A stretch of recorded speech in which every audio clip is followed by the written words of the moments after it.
Hai, teman-teman, pernah nggak sih kalian berpikir tentang hubungan antara orang-orang dari zaman dulu? Sejarah itu penuh dengan interaksi yang menarik antar peradaban loh.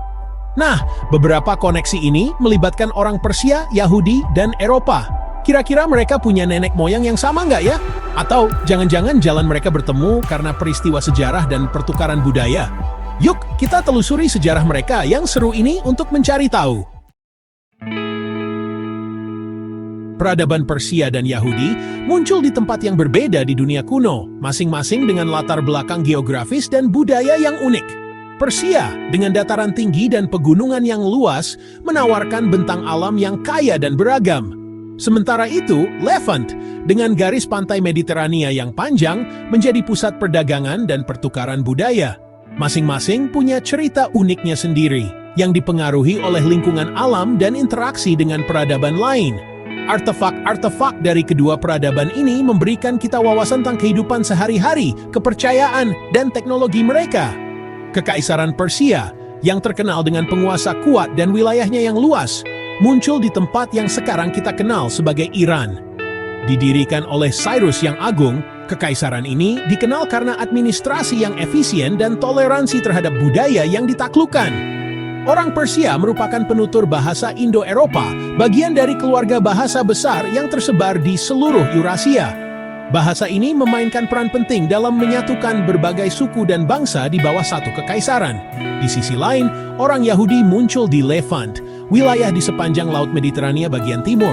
Wilayah ini menjadi saksi dari perkembangan budaya dan agama Yahudi yang kaya, yang kemudian mempengaruhi banyak peradaban lain. Cerita mereka terkait erat dengan kepercayaan agama mereka, berpusat di sekitar perjanjian dengan Tuhan.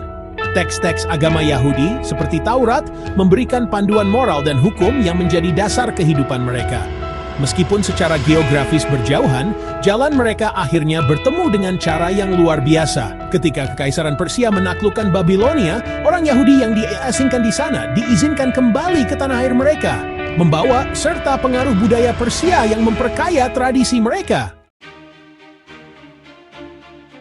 Salah satu interaksi paling penting antara Persia dan Yahudi melibatkan Raja Persia yang hebat bernama Cyrus Agung. Cyrus Agung, yang dikenal sebagai pendiri Kekaisaran Persia, adalah seorang pemimpin yang tidak hanya kuat dalam pertempuran, tetapi juga bijaksana dalam kebijakan. Pada abad ke-6 SM, Cyrus menaklukkan Babilonia, kekaisaran besar yang sebelumnya telah menawan orang Yahudi.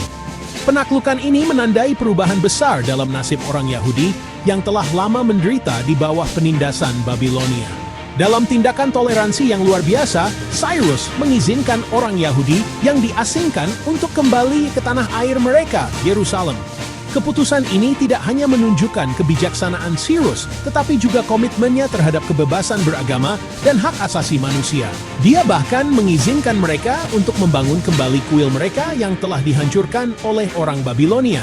Pembangunan kembali kuil ini menjadi simbol harapan dan pemulihan bagi orang Yahudi yang telah lama merindukan tanah air mereka.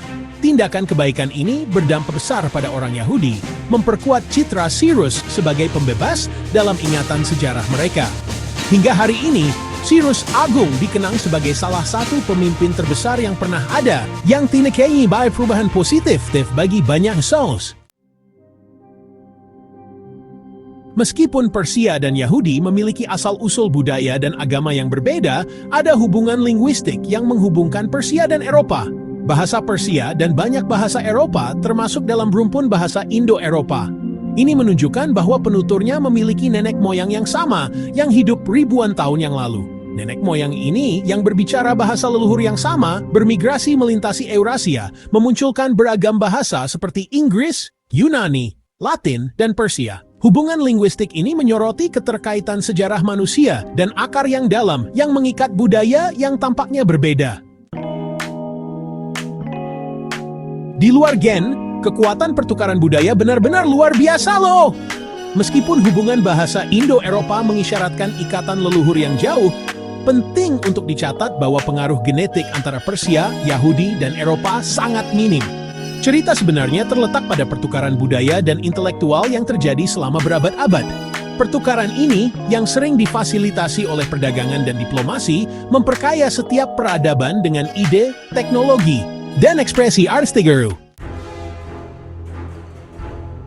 Selama awal abad pertengahan Eropa, yang sering disebut sebagai masa kegelapan, banyak pengetahuan dan pembelajaran dari Kekaisaran Romawi telah hilang.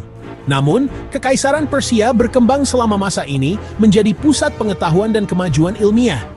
Para matematikawan Persia memberikan kontribusi yang signifikan pada aljabar dan astronomi. Pengetahuan medis mereka terkenal, dan para filsuf mereka mengeksplorasi pertanyaan-pertanyaan yang mendalam tentang alam semesta dan keberadaan manusia.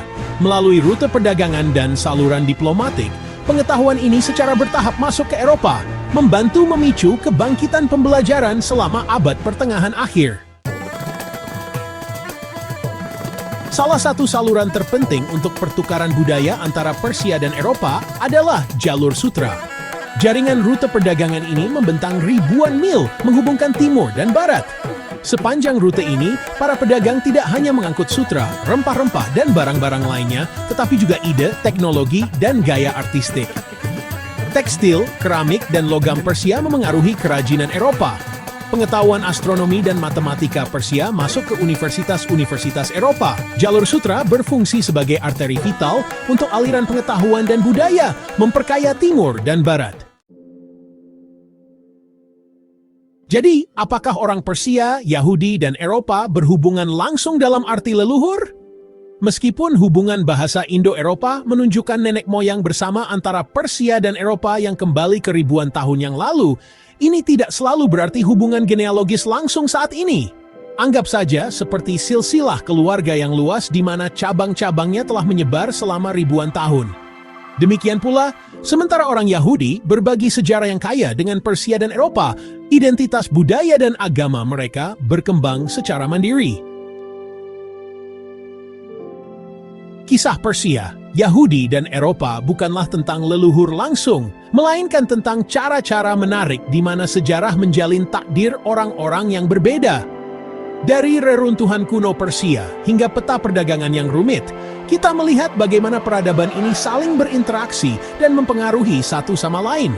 Kisah mereka ditandai oleh momen-momen konflik, pertempuran yang menentukan nasib bangsa-bangsa, seperti yang terlihat dalam penawanan orang Yahudi di Babilonia. Penawanan ini bukan hanya tentang penderitaan, tetapi juga tentang ketahanan dan adaptasi budaya. Namun, mereka juga dicirikan oleh tindakan toleransi dan kasih sayang yang luar biasa, yang seringkali muncul di saat-saat paling gelap, yang dicontohkan oleh pembebasan orang Yahudi oleh Cyrus Agung. Tindakan ini menunjukkan kebesaran hati dan visi seorang pemimpin yang memahami pentingnya keragaman. Yang terpenting, kisah mereka menyoroti kekuatan pertukaran budaya dalam membentuk peradaban. Melalui perdagangan, diplomasi, dan berbagi pengetahuan, mereka menciptakan jembatan antara dunia yang berbeda. Budaya-budaya ini telah saling memperkaya, memperluas wawasan, dan memperdalam pemahaman satu sama lain, menciptakan permadani sejarah manusia yang semarak. Setiap benang dalam permadani ini mewakili cerita, tradisi, dan inovasi yang telah membentuk dunia kita hari ini. Dari manuskrip kuno hingga pasar multikultural, kita Indonesia yang beragam.